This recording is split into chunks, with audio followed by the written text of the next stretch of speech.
నమస్తే మీ పేరు?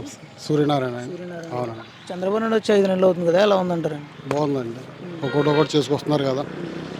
ఇప్పటికే లాస్లో ఉంది కదా. ఆంధ్ర రాష్ట్రం లాస్లో ఉంది. ఒకటి ఒకటి చేసుకొస్తున్నారు. అంటే ఇస్తానన్న 6 పథకాలు ఎన్ని పథకాలు వస్తున్నాయంటారు? ఇప్పటికి ఫస్ట్ అయితే పెన్షన్ అమలు చేశారు. నెక్స్ట్ ఇప్పుడు ఫ్రీ గ్యాస్ ఇస్తున్నారు. నెక్స్ట్ ఇది ఇది ఫ్రీ బస్ అన్నారు కదా, అది అమలు చేస్తారు. తల్లికి వందనం, మరి ప్రతి నెలకి 1500 అన్నారు. అది తర్వాత ఒకటి ఒకటి అమలు చేస్తారు. ఒక్కోటి అమల్లోకి వస్తుంది. ఒకటి ఒకటి చేస్తున్నారు. మరి ఉచితంగా ఇసుక ఇస్తున్నా అని చెప్పేసి హామీలు ఇచ్చారు కదా, ఎంతవరకు వస్తుంది? వస్తుందండి. అంటే ఇప్పుడు ఫ్లడ్ ఏరియా కదండి, మా ఆ ఫ్లడ్ అంతా లాగిస్తుందంటే ఓకే. అక్కడి నుంచి కరెక్ట్గా వస్తుందండి. అమల్లోకి వస్తుంది. అమలులోకి వస్తుంది. పట్టుకెళ్తున్నారు. ఆ వరద తీసేసిన కాడల్లో పట్టుకెళ్తున్నారు ఇసుక. మరి నిత్యావసర సరుకులు తగ్గిస్తానని చెప్పేసి వచ్చాక పెంచేశారు అని చెప్పేసి అన్నారు కదా. దాని మీద నాకు పెద్ద ఐడియా లేదు. అంటే నిత్యావసర సరుకులు అదే నూనెలు అవి ఇవి అవి కొన్ని ఇంట్లో పెట్టాడు కదా, అది కోటాలు ఇస్తున్నారు కదా డీలర్. బాగానే ఉందంట. పర్లేదండి. ముందు ముందు ఇంకా బాగుంటుందండి. ముందు ఇంకా బాగుంటుంది. గత ప్రభుత్వం చూస్తారు, గత ప్రభుత్వం పథకాలు కానీ పరిపాలన విధానం కానీ ఏ విధంగా ఉండేది అంటారు? అది కూడా బాగానే ఉండేది.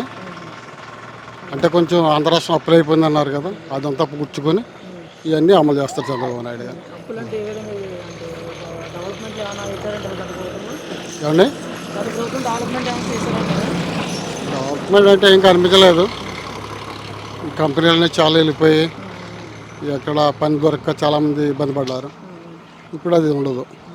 అది చంద్రబాబు నాయుడు వచ్చాక పనులు దొరకట్లేదు, ఇబ్బంది పడుతున్నాం. గత ప్రభుత్వంలో అయితే పథకాలు అయినా ఇసేవారు, అవి కూడా లేవు అన్నారు కదా. అదేం లేదు. బాగానే ఉంది. నేను వచ్చాక పనులు పర్లేదు, బాగానే ఉంది. ఇసుక అవి బాగా వస్తుంది. ముందు ముందు ఇంకా బాగుంటుంది. ఈ వద్ద ఇలా ఆగేస్తుందంటే ఇసుక బాగా వస్తుంది. గెలిచాక ఎలా చేస్తున్నారు? పవన్ కళ్యాణ్ కూడా సూపర్ అండి, బాగా చేస్తున్నారు.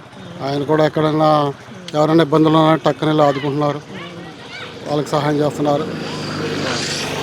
గెలిచాక ఎక్కడ ప్రజల్లో కనిపించట్లేదు పవన్ కళ్యాణ్, పరిపాలన చేతకట్లేదు అని చెప్పేసి. ఆయన హెల్త్ రీత్యా కొంచెం ఇబ్బంది పడుతున్నాడు కదా, దాని నుంచి రాలేకపోతున్నాడు ఆయన. అదే అంతకుముందు బాగా తిరగడం వల్ల కొంచెం సఫర్ అయ్యాడు ఆయన, దానివల్ల రాలేకపోతున్నాడు. పంచాయతీరాజ్ శాఖ తీసుకున్నారు కదా, పంచాయతీ రాజ్ తీసుకున్న తర్వాత గత ప్రభుత్వానికి ఈ ప్రభుత్వానికి ఏమైనా తేడా కనిపించింది అంటారా?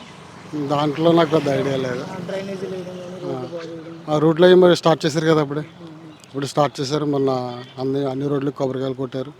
సీసీ రోడ్లు అవి స్టార్ట్ చేశారు. ఇప్పుడు మరమ్మతులు కూడా డబ్బులు కేటాయించారు కదా, కొంత అమౌంట్ ఏదో, అది కూడా జరుగుతుంది.